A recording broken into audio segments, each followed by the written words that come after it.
Hi kids, and welcome to the 60-second Virtual MiniMix and the third Virtual MiniMix for this term. If you tuned into my last couple of videos, you'll remember me telling you that as well as creating virtual mini-mixes, I'll also be visiting schools and doing live mini-mixes.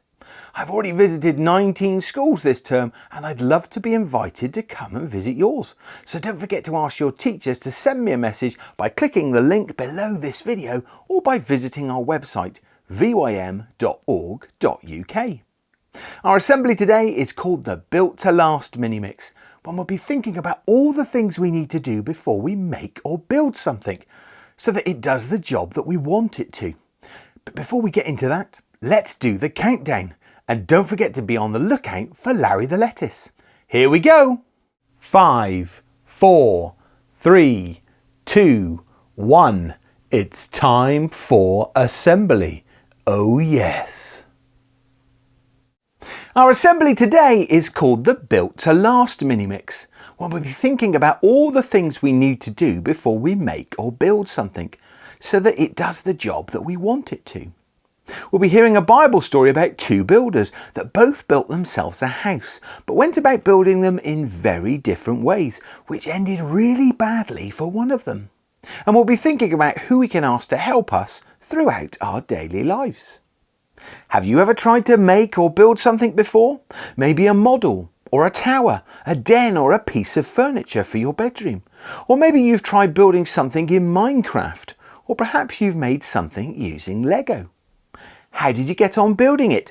Was it harder to make than you expected? Did you learn anything along the way? And if you had to do it again, would you do it the same way? Well, why don't you pause now and spend a couple of minutes and talk to your friends and teachers about the different things that you've tried to make or build before and how you got on. And then when you're ready, you can restart the video. So, pause now.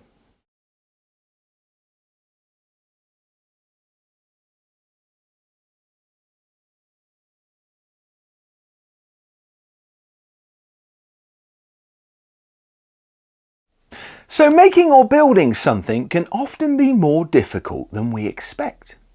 We might get part of the way through and find that we don't have all of the things we need, or perhaps the right tools to finish putting it together. We might find that it's taken a lot longer than we expected, or that it just doesn't go together as we thought it would. Perhaps we haven't read the instructions properly and we've got some bits left over. In my experience, when I go to make or build something, or do any job in life, even filming one of these assemblies, it always turns out better if I do lots of preparation before I start. Things like making sure I've got all of the pieces and all of the tools required to do the job, allowing myself enough time and following the instructions, and not cutting corners and being in a rush to get it finished. Today's Bible story is a parable that Jesus told about two house builders, one who did lots of preparation and one who didn't, and it all seemed to be okay for both of them until it started raining. The story is called The Two House Builders, and it's taken from Luke chapter 6, starting at verse 46, and it says this. Jesus spent lots of time talking to the crowds of people that followed him. He gave them advice on the best way to live their lives, to live good lives by being fair and doing the right thing. Jesus wanted people to show they were following him by doing more than listening to his words. He wanted them to put his words into action. Jesus often tried to help people understand his teaching by telling stories, known as parables. And this time, he told the story of the two house builders. There were once two men who were each building a house. One man carefully thought about where he should build his house. He chose solid ground and spent a long time digging down to the rock to lay the foundations. After that, he worked slowly and carefully and built up the house layer by layer until his house stood safe and secure on the rock. The other man, however, did no preparation. He was in too much of a hurry. He spent no time laying foundations. He just built the house on the sand. He built his house very quickly, and it soon looked very grand, standing nice and tall on the beach. Soon a dreadful storm came. The wind blew and the rain came lashing down. The water rose and came rushing towards the houses in a torrent. The water crashed against the houses, but the house built on the rock stood firm. The house on the sand, however, collapsed and broke apart. There was nothing left. Jesus said to the crowd, "If you follow me and work my words into your life, you will be like the house on the rock. Build your life on firm foundations and put my words into action." So what was Jesus trying to teach the people when he told this parable, this story? And what does it mean to us? Well, let's see if we can work out what Jesus meant. The rock on which the first man built his house is like the words that Jesus spoke, the things that Jesus was trying to teach them. The house represents the people and the people's lives. And the storm is like the bad things which happen in life. Things like bad news or illness, arguments, or things that make people sad. Jesus told the crowd that if they listened to him and put his words into action, they could build their lives in the right way. Jesus was showing people how to live their lives, and if they did what he showed them, then they could stay strong even when bad things happened. But if they didn't follow his example and didn't change how they lived their lives, then they would be like the house on the sand. And we know what happened to that house, don't we? It collapsed and nothing was left. So this is a really important story in lots of ways. Firstly, it's about listening to those people that help us and give us advice, and trying to do what they suggest. Now that could be our parents, our grandparents, our teachers, or our friends. But it's the people that we trust who only want what's best for us.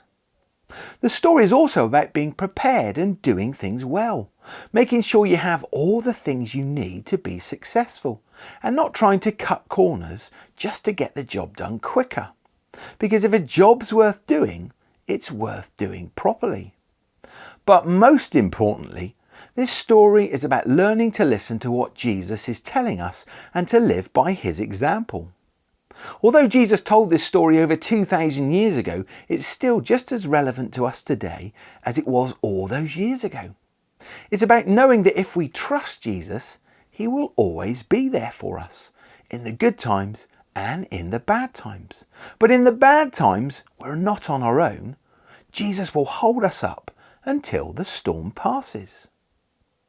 Now earlier on I told you that when I make or build something, it always goes better if I do lots of preparation, and that's why I've chosen Jesus to be with me and to guide me throughout my daily life.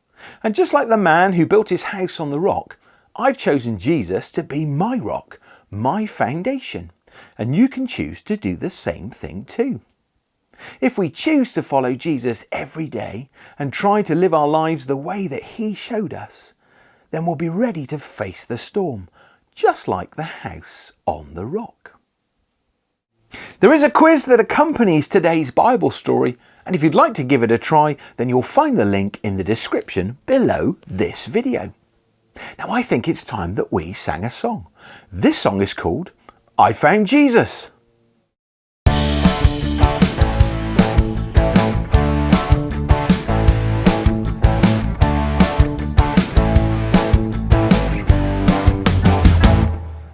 I felt lost and all alone, didn't know which way to turn, so I prayed in Jesus' name, and he helped me find my way. It's so great to know he's there, always listens to my prayer, and he always truly knows the best way I should go.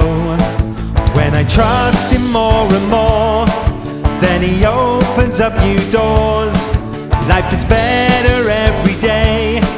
He's my friend now, I can say.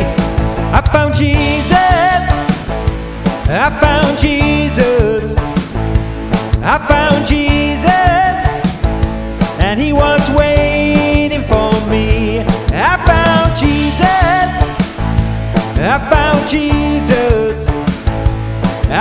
found Jesus. He gave his life to set me free.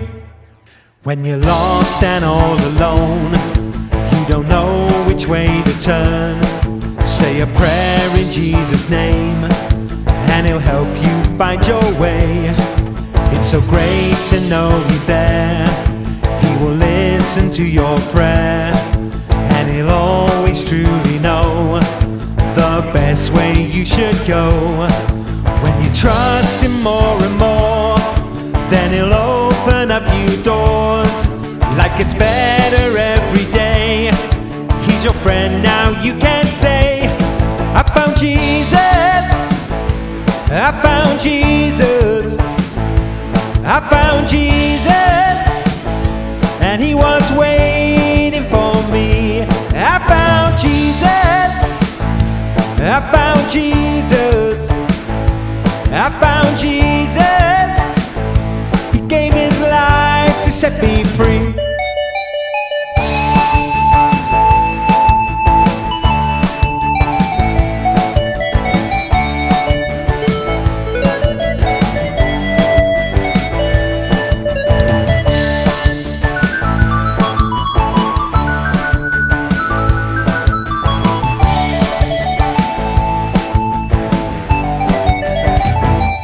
I found Jesus, I found Jesus, I found Jesus, and he was waiting for me. I found Jesus, I found Jesus, I found Jesus. He gave his life to set me free. I found Jesus. So now we're going to sit really quietly, we're going to put our hands together, we're going to close our eyes, and I'm going to say a prayer for everybody here. So let us pray. Father God, it's great to hear the story about the two house builders and know that asking you to be in our lives is like the man who built his house on the rocks. When the storm came, his house stood firm, and that's just what can happen in our lives if we put our trust in you. We pray that you'll continue to bless all of our friends, all of our family, and everybody involved here in our lovely school. And this we pray in Jesus' name. Amen. And now we're going to say together the MiniMix Lord's Prayer. Heavenly Father of all, we honour you. We accept you as our King. May we follow your ways so that earth becomes like heaven. Give us all we need for our minds and bodies. Forgive us all that we do wrong as we forgive other people. Do not test us more than we can cope with, and keep us from evil. The kingdom is yours, the power is yours, and the glory is yours. Amen. Did you spot Larry the lettuce today? Well, Larry will continue to make a special appearance in all of our future assemblies, so make sure you keep an eye out for him. I hope you've enjoyed today's virtual mini-mix and that it's helped you to think about why it's important to ask Jesus to be in our lives. Don't forget to ask your teachers to send me a message if you'd like me to visit your school, and please remember to like and subscribe. Thanks for tuning in. See you all soon. Bye!